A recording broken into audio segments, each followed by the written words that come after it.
Alors que l'intention affichée par Patrick Devedjian et par la majorité des Républicains UDI du Conseil départemental des Hauts-de-Seine est de faire de la Défense un quartier de vie, en réalité la priorité est toujours la même, construire toujours plus de tours de bureaux et un peu de logements, mais des logements de grand luxe.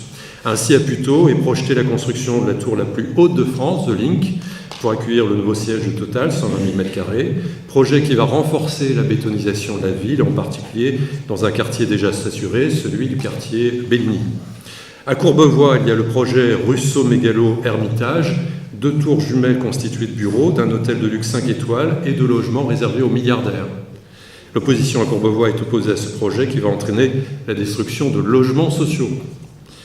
Dans le document que nous transmet Patrick Devedjian pour justifier cette demande d'argent public, il annonce que sur la Défense, il y aurait, tenez-vous bien, un potentiel de 150 000 logements.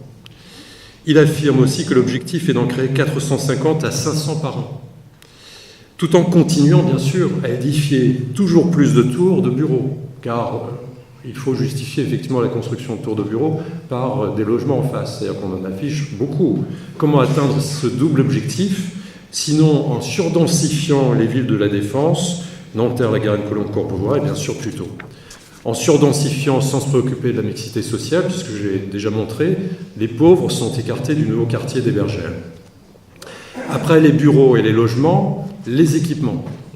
Le plus scandaleux est le financement public du stade privé U-Arena, désormais baptisé Paris La Défense. L'établissement public, donc nous, allons verser plus de 3 millions d'euros par an pendant 10 ans, soit plus de 30 millions d'euros pour louer le nom de ce stade. On pourra discuter longtemps de l'intérêt de payer pour que ce stade porte le nom du quartier dans lequel il se trouve. Mais ce qui est plus déterminant encore, c'est que ce stade a été construit sur la promesse d'un financement 100% privé. Patrick Devedjian demande à Puteaux une contribution de 28 millions d'euros. On va verser plus de 30 millions d'euros rien que pour une seule opération publicitaire décidée par Patrick Devedjian, seul, au bénéfice exclusif de Jackie Lorenzetti, richissime propriétaire du stade Arena de Nanterre, 126e fortune de France. Cet homme d'affaires affirme publiquement dans la presse qu'il va faire d'importants bénéfices avec ce stade, qui aura été intégralement financé par nos impôts, entre le terrain qu'on lui a quasiment offert, l'achat des bureaux par le conseil départemental et cette opération de naming. Conclusion à mon intervention. Après ces quelques remarques, la Défense n'est pas gérée en réalité comme un quartier de vie, mais toujours et encore comme un super coffre-fort et une pompe à finances pour quelques-uns.